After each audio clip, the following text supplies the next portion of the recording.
Tu vois, les nouveaux récits. On a besoin de l'écrire, on a besoin de le voir, on a besoin de l'entendre. Nouveaux récits. C'est vrai que nouveaux récits, ça n'a pas C'est important pour le chemin qu'on a à faire. Nouveaux récits, c'est ce qui m'a plu à venir aussi. Ils sont nouveaux, ces récits. Médiane, c'est un projet qui a pour ambition de renforcer un journalisme indépendant et de le faire par 3 piliers. Le premier, c'est d'informer les gens. Et quand je dis les gens, c'est volontaire, c'est d'informer le plus grand nombre de personnes dans cet écosystème. Premièrement, qu'il est possible de lancer des médias aujourd'hui en 2025 et de le faire depuis 2020, de montrer qu'il y a des exemples de réussite, aussi des exemples d'échecs qui sont hyper intéressants pour la suite. Ça se fait par une newsletter, par des newsletters, par un podcast, par des événements, par un site internet, par tout un tas de choses qui font que notre ambition elle est de dire, regardez, c'est pas évident, effectivement, mais c'est possible et voilà comment on fait. Et quand je dis voilà comment on fait, c'est pas en disant, regardez ce que fait le New York Times avec 1000 et quelques journalistes, faites la même chose chez vous. C'est comment est-ce qu'on fait des choses qui sont accessibles et faisables. Le deuxième pilier, c'est d'accompagner, de faire en sorte que les médias puissent concrètement mettre les pieds dedans et donc être une boîte à outils à destination des médias sur des sujets de stratégie, de design, sur des sujets de management également et sur des sujets de communication. Et donc l'idée, c'est de se dire comment on fait pour être le plus utile à ces médias-là. On ne va pas leur apprendre leur métier d'un point de vue éditorial et journalistique.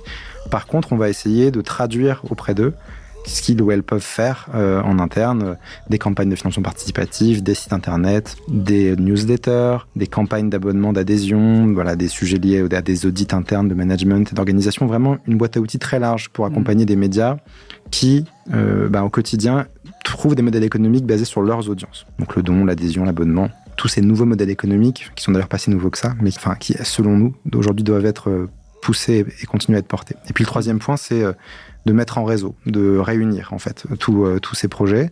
Et pour ça, ça se passe à la fois par des événements qu'on peut organiser, ça se passe aussi par demain des logiques de communautés numériques qui pourront être faites. Et puis ça passe aussi aujourd'hui par un réseau qu'on coordonne qui s'appelle Sphera, qui est un réseau de 10 médias dans 7 pays de l'Union européenne.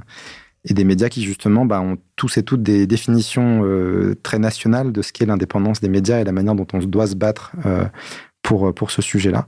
Et donc voilà, donc Médiane, c'est tout ça, c'est être à la croisée des logiques produits d'un point de vue entrepreneurial et puis des logiques journalistiques et accompagner l'émergence et le développement de ces acteurs. Alors tu dis qu'il faut se battre pour cela, pour le journalisme indépendant. Pourquoi ? Parce qu'il y a des vents contraires. Il y a des vents contraires et il y a des logiques qui sont d'ailleurs tout à fait compréhensibles qui font qu'on peut ne pas vouloir que ces voies existent. Et même si... alors, je ne sais pas si je partage complètement la notion ou l'idée que les médias ont pour fonction d'être des contre-pouvoirs. En revanche, je pense qu'on le voit aujourd'hui, et c'est pas qu'une question d'ailleurs d'opposition, c'est aussi une question d'existence pour un certain nombre de projets dans le domaine des médias, c'est que l'indépendance, elle se définit pas par un seul élément. Elle est vraiment, il y a plusieurs définitions de ce qu'est l'indépendance des médias, mais il faut se battre pour elle parce qu'on voit que dans plusieurs pays du monde, c'est déjà fait. C'était très rapide de voir comment est-ce qu'on peut saper l'indépendance des médias. En France, on est loin d'être, par ailleurs, les champions de l'indépendance des médias, loin s'en faut. Et donc, il faut des acteurs, des médias, et on espère aussi des acteurs comme nous, pour mettre sur le devant de la scène et pour expliquer pourquoi c'est utile et pourquoi c'est important qu'il existe des médias indépendants. Ouais. Donc, je pense qu'il faut retricoter encore un petit peu pour en arriver finalement à une forme de définition des médias. Ouais, c'est une vraie question et c'est un vrai sujet qu'on se pose au quotidien. Vous devez en débattre souvent, non ? Exactement. Est-ce que c'est un média ? Comment est-ce qu'on arrive à définir ça ? Nous, on considère que c'est important parce que ma définition, elle est assez restrictive en réalité. Un média... En plus, il faut faire la différence entre le média et le journalisme. C'est ça, entre un média, l'information, le journalisme. On peut être un média qui fait du divertissement et on est un média. Énergie est un média. Énergie est un média. Alors, je crois qu'il n'y a plus de rédaction même à Énergie, mais c'est un média parce qu'il utilise un support pour diffuser un contenu. Et en l'occurrence, c'est un média dans sa fonction principale de passeur d'informations, même si cette information-là n'est pas du journalisme. Du coup, on peut commencer par cette définition-là, de se dire, un média, c'est finalement, dans notre définition, un projet, une entreprise. Alors, même si ça peut être une association, mais c'est un projet entrepreneurial qui a pour objectif de ne pas être concentré et de ne pas passer comme information que des informations sur lui-même. C'est-à-dire que le fait de créer du journalisme et de le diffuser définit en fait la fonction de ce qu'est cette entreprise-là. Et donc, à notre sens, on va s'assurer que le média produit de l'information et du journalisme. Et pour ça, en France, on n'a pas 36...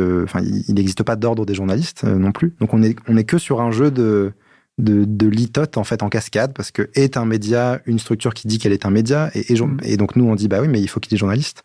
Sauf que est journaliste une personne qui a une fiche de paye qui dit qu'elle est journaliste. Oui, parce qu'il y a quand même une commission qui remet le fameux sésame qui est la carte de presse.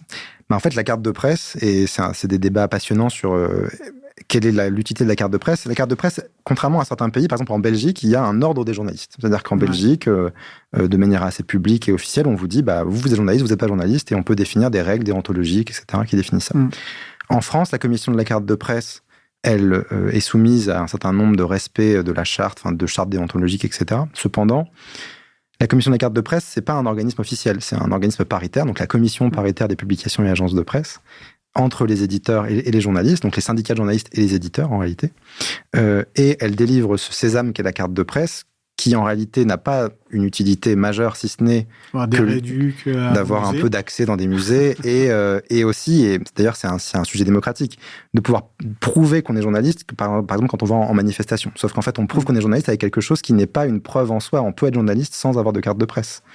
Et donc du coup, cette commission qui délivre cette carte de presse, elle vous délivre une carte de presse parce que vous avez des fiches de paye sur lesquelles il est écrit que vous êtes journaliste. Et donc, pour délivrer des fiches de paye en disant que quelqu'un est journaliste, en fait, il suffit d'être une entreprise et de dire qu'on embauche des journalistes et qu'on édite un média. Donc la frontière, en réalité, entre ce qui est la définition même d'être un média et de faire un contenu qui mérite qu'on définisse que c'est du journalisme, en réalité, elle n'existe pas. Donc nous, on se place plutôt, et on assume de se placer d'un point de vue engagé, ou en tout cas d'avoir un engagement dans les médias qu'on accompagne ou dans les médias qu'on veut défendre, qui est de dire que on veut mettre à l'agenda dans la société un certain nombre de sujets qu'on considère comme étant pas assez traités, ou peut-être parfois traités de manière trop partielle, et donc on va accompagner ces médias qui veulent avoir un impact dans la société. Ce que tu dis là, on va vraiment essayer d'emprunter cette voie-là, une forme d'engagement, de combat. Ouais. On l'a dit, en tout cas, c'est vrai que c'est la manière dont je vois les choses. Le journalisme et les médias, c'est un socle extrêmement puissant de notre démocratie. C'est d'ailleurs la raison pour laquelle on considère que c'est une forme de contre-pouvoir. Quand on voit aux États-Unis, quand on voit en Russie, et évidemment, en fait, dans ces pays à tendance totalitaire, que la première chose que l'on fait, c'est de discréditer les médias et les journalistes. Aujourd'hui, dans le bureau de la salle de presse de la Maison-Blanche, on ne fait pas autre chose que de saper et de discréditer finalement ces médias-là. Bon. Au final, on se retrouve dans un monde un peu qui vacille de ses fondements démocratiques, politiques d'ailleurs, avec des élus dont on peine à avoir confiance, les journalistes aussi, parce que on pense parfois qu'il y a des collusions. Et puis ensuite, je l'ai évoqué dans mon intro, cette concentration malheureusement ou heureusement, je sais pas, j'aurais plutôt tendance à dire malheureusement, cette concentration en fait des médias aux mains de quelques-uns. Mais c'est de comprendre aussi ce modèle économique des médias traditionnels et qui impose finalement cette concentration dans les mains de quelques-uns qui ont envie de soutenir la presse pour les raisons qui sont les leurs, bonnes ou mauvaises,